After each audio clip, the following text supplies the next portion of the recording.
Hey everybody, my name's Andrew and this is Collective Intelligence. Today we are beginning a series about mixing down tracks. So in this first video, what we're going to be covering is we're going to be covering 3 basic tools that we're going to use to shape our mix. And I'm going to start by talking through the Ableton devices here, and then a few free third-party VSTs that I'll show you a little bit later on in the video. So what I've got in front of me and what we're going to be using as material for the mixing process is a track that I've recently finished.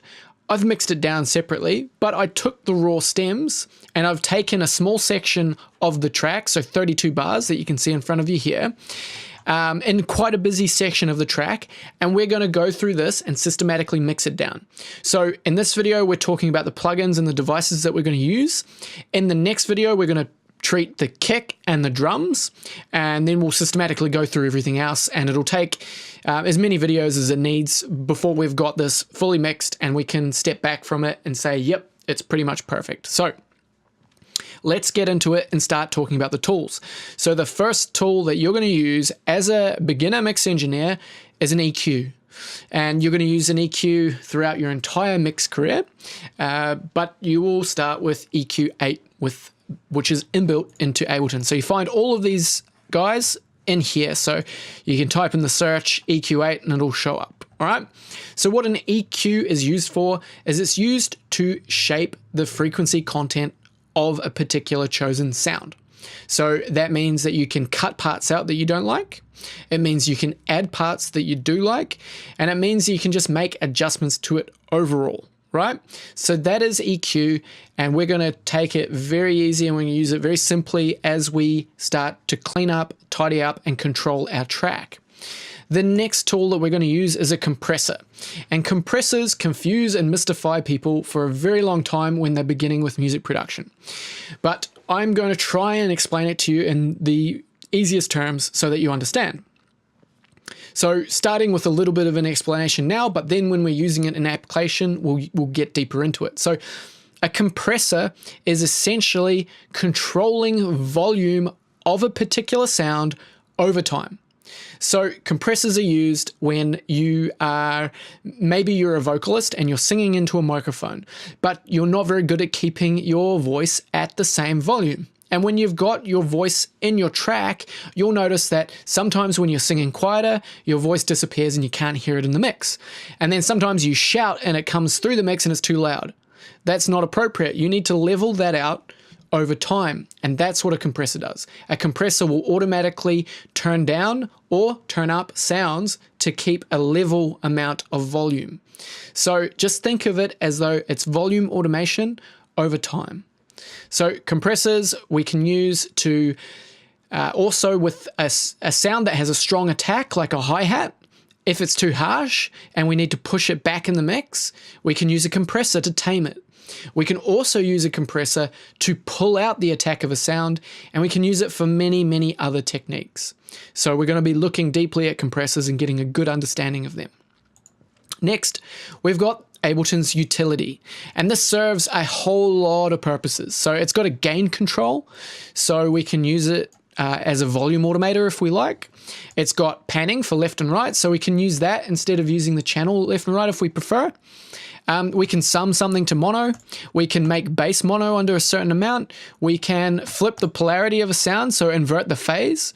We can select whether we just want the left stereo content of a sound or the right, or to swap them, or to take just the middle. We can do a whole lot of things with this. It's really cool. So we'll be using utility as we get into our process.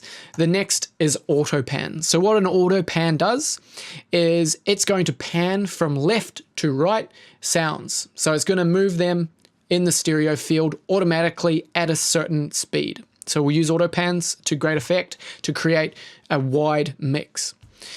Next, we've got reverb. So reverb is a spatial effect, and this is going to add dimension to our track. So when we've got a lot of reverb, it's quite easy to think that maybe something's far away. When we've got a little short and bright reverb, it will come to the front of the mix. So we'll use reverb to position sounds along with volume in order to make them feel like they're very far away or very forward in our face. Ping pong is another effect that works in a dimension, and this dimension is not necessarily, it adds to depth, but it also adds to a dimension of time. So you hear the sound and then you hear repetitions of the sound, so you feel like it's moving away from you. And this effect is used a lot in all genres, but particularly in psychedelic trance, we use a lot of this. And just whilst I mention that, this mixing tutorial is not specific to a genre. So whilst this track that I'm going to be mixing down is a psychedelic trance track, this applies to any genre. So please keep watching. If you don't make psytrance, keep watching. And then a limiter. A limiter is used so that we do not push volume too loud and introduce distortion. It's going to stop the sound getting above a chosen limit. So we're going to use limiters to very gently push sounds into the limiters so that we can get a loud volume, but we don't want a crushed volume. So we're going to use it very tastefully and very carefully. So that's all of the Ableton inbuilt devices that I want to talk to you about today. If we jump over into my web browser, let's have a look at some plugins. So we've got Bittersweet here by Flux. Now this is a free plugin, and this is a transient designer. So essentially this is a type of compression. It's what it will act upon is it's going to act upon the attack of the sound. And we can either sweeten it up or we can make it more bitter. And what that's essentially doing is it's either making the attack sharper or blunter, right? Blunter will help push it back in the mix if it's too much in our face, and then sharpening it will bring it forward into our face if it's too dull and it's sitting in the back. So that's Flux. Bittersweet by Flux. Next, we've got another plugin by Flux, which is, oopsie-daisy, Stereo Tool. Now, Stereo Tool is very similar to Utility in Ableton, but it's also got this scope so we can see the stereo content of a sound, and we're going to use that because it's going to be useful to us. It's going to help us build the visual audio association that we want to have in our brain. So I'm the type of teacher that's not going to tell you to look at your sounds, but I'm also not going to tell you that you should never look at your sounds, because I think it's important to understand visually how something sounds so that you can really build a positive pathway between what you see and what you hear.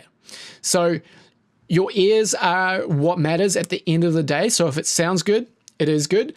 Jump over to Brainworks. This is a plugin called Clean Sweep. It's a very clean filter that will help you cut any lows or cut highs. I like it, sounds really good, so we're going to use it. So it's free to download, so jump over to the Plugin Alliance, use that. Probably don't subscribe to their newsletter because they may spam you. And then we've got Voxengo Span. So this is a frequency spectrum analyzer, so we get to see all of the content within our sound. So it's a little bit similar to what you can see inside of EQ8, but this is something that we can stick on the master channel, or we can stick on individual sounds, and we can really get a good idea of what's happening in that sound. And then finally, we've got Wider by Polyverse. Polyverse make incredible plugins. They make some really cool creative plugins. All of these are amazing. But what this is it's a free plugin that allows you to widen sounds, but then when you sum it back to mono, it doesn't introduce phasing or problems, right? So this plugin we'll use to widen pads and widen certain sounds that we want to be large and wide in our mix. So that is the first episode of the mixing series. I hope that you have found a video series that's going to really help you improve your mixing. So let's get into the next video where we're going to start looking at mixing the kick, the bass, and the drums. I hope you've learned heaps. I'll see you guys in the next video.